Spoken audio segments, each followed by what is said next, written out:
Hello everyone, आज है 14 अगस्त और आज इस वीडियो में हम बात करने जा रहे हैं रिलायंस पावर के बारे में। 29 रुपये का शेयर है ये।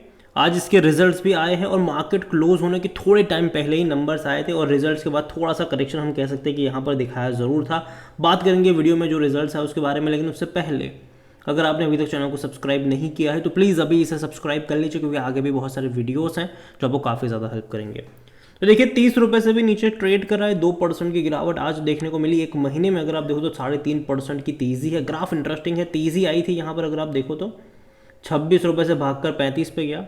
बाद में एक मेजर फॉल से ये गुजरा ज़रूर। काफ़ी बड़ी गिरावट कह सकते हैं कि दिखाई इसने। अभी भी अगर आप देखोगे तो गिरावट तो अभी भी चल रही है और वापस कोशिश कर रहा है वही 26 रुपये, मतलब जो प्राइस था 26 रुपये का, वहीं पर जाने की दोबारा से ये कोशिश कर रहा है।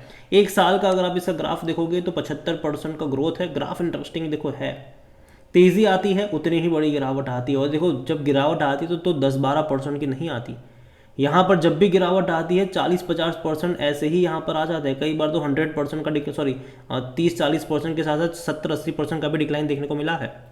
फिर तेज़ी आती है, फिर गिरावट आती है, फिर तेज़ी, फिर गिरावट, फिर तेज़ी, अब फिर से गिरावट शुरू हुई। और कहीं ना कहीं जो एक इनिशियल सपोर्ट है वो 26 रुपये के आसपास ज़रूर लग रहा है। देखते हैं कि वहाँ पर ये रुक भी पाता है कि नहीं। और जहाँ तक रिजल्ट्स की बात करें, नंबर एक्साइटिंग नहीं है। जो नंबर्स आप देख रहे हो वो लाखों में है। तो यहाँ पर तकरीबन 2070 करोड़ के आसपास का ही इनकी इनकम हुई है, जो कि इससे पहले के क्वार्टर में 2195 करोड़ की थी। मतलब कम इनकम हुई है पिछले क्वार्टर के मुकाबले।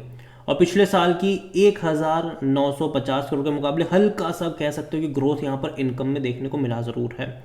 तो पिछले साल के मुकाबले हल्का सा ग्रोथ है इनके इनकम में, लेकिन पिछले क्वार्टर के मुकाबले इनकम यहाँ पर इनकी कम ज़रूर रही है। और जहाँ तक देखा जाए, देखो कंपनी लॉस पहले भी कर रही थी, आज भी लॉस कर रही है, लेकिन इस बार नुकसान थोड़ा कम हुआ है। अगर हम इस बार का इनका लॉस देखते हैं तो वो तकरीबन 100 करोड़ के आसपास, मतलब 98 करोड़ कह लो आप यहाँ पर, उतना यहाँ पर नुकसान हुआ है।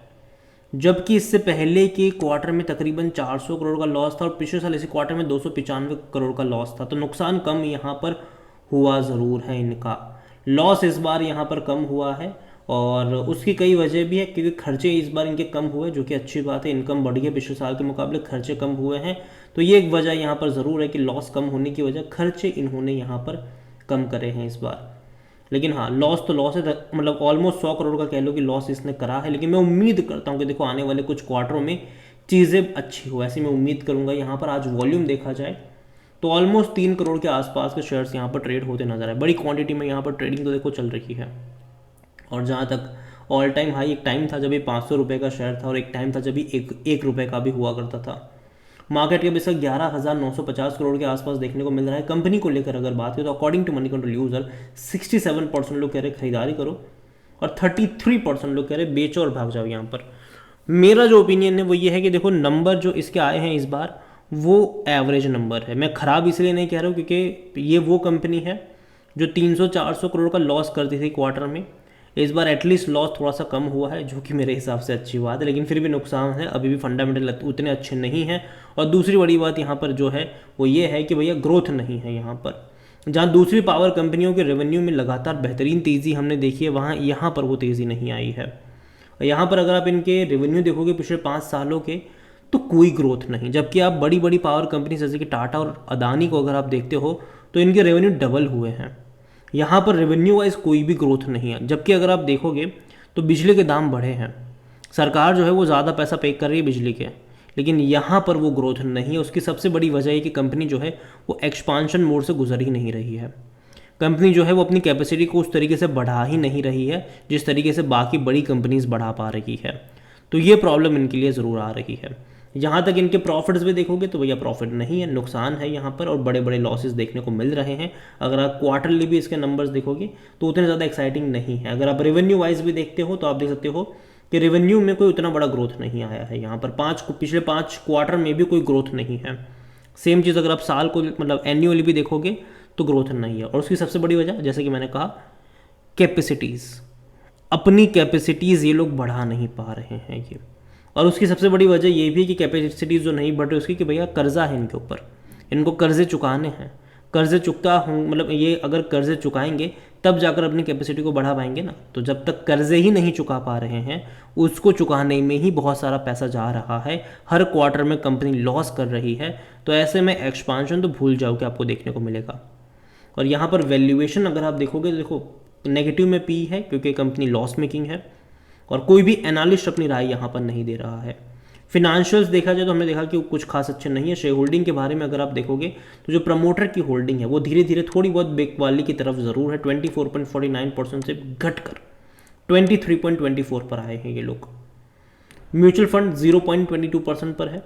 यहाँ पर डोमेस्टिक इंस्टीट्यूशन जो है वो 2.84% पर है। एफआईल्स सरप्राइज 12.71% पर एफआईल्स है। यहाँ पर बड़ी क्वांटिटी में खरीदारी करी एफआईल्स ने, और एक बड़ी वजह ये भी है कि एक एफआईल्स था जिन्होंने अपने डेट को इक्विटी में कन्वर्ट करा हुआ था, ठीक है, पैसा रेज करा था इसके जरिए, एक से पैसा भी रेज हुआ था यहाँ पर। तो ये सारी चीज़ें हैं। अब देखते हैं कि आने वाले क्वार्टरों में ये होल्डिंग जो है वो इनकी मेंटेन रहेगी या फिर घटती हुई नजर आएगी। रिटेल और अदर की मिलाकर 60.99% का स्टेक है, जिनमें से रिटेल इन्वेस्टर 28.29% पर है और जो अदर पार्टीज़ है वो 32.70% के आसपास है। तो यहाँ पर देखा जाए तो अभी भी काफ़ी सारी क्वांटिटी अदर पार्टीज़ और रिटेल इन्वेस्टर के पास ही है। प्रमोटर के पास होल्डिंग है लेकिन धीरे धीरे कम भी हो रही है। और प्रमोटर अगर आप देखो तो भैया अनिल अंबानी ग्रुप की एक कंपनी है। और रिलायंस पावर, अगर आप चैनल को रेगुलर फॉलो करते हो, मैंने हमेशा कहा है कि अगर आप इसको इस्तेमाल करना चाहते हो तो आप स्विंग ट्रेड के लिए करो, लेकिन लॉन्ग टर्म के लिए मत करना। यहाँ पर जब भी तेज़ी आएगी गिरावट इसका पीछा ज़रूर करेगी। और मैंने पहले, और इवन जब मैं पहले इसके ऊपर बात करता भी था तब मैंने कहा भी था कि मुझे रिलायंस पावर से ज़्यादा अगर मैं किसी को प्रीफर करूँगा तो वो टाटा पावर होगा। अब काफ़ी लोग बोलेंगे कि आपने तो मना करा था, तो अगर आप चाहो तो भले ही इसने पैसा बना कर दिया ज़रूर है, लेकिन अगर आप इसको कंपेयर करते हो टाटा के साथ, अदानी के साथ, तो उसने और ज़्यादा पैसा बना कर दिया है, ठीक है, और सेफ रिटर्न वहाँ पर होता है, ठीक है। यहाँ पर तो क्या है कि भैया भागेगा तो ऐसा भागेगा कि जैसे कि कहीं रुकेगा ही नहीं, और जब गिरेगा तो ऐसा गिरेगा कि जहाँ ये रुकने वाला ही नहीं है।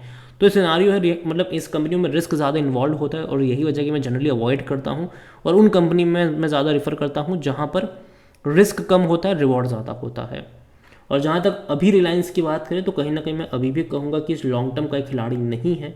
यहाँ पर डेफिनेटली मौके तब बनेंगे जब ये 20 से 25 रुपये की रेंज में जाता है, एक बाइंग इंटरेस्ट आता है, वापस जब ये 30 से 35 की रेंज में जाता है, कहीं ना कहीं सेलिंग प्रेशर वहाँ पर माउंट होना शुरू हो जाता है, और ये होता रहा है यहाँ पर।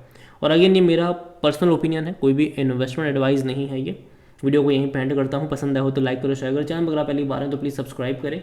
और रिलायंस पावर के बारे में आप क्या सोचते हैं वो भी आप मुझे कमेंट में लिख के बता सकते हैं। Thank you.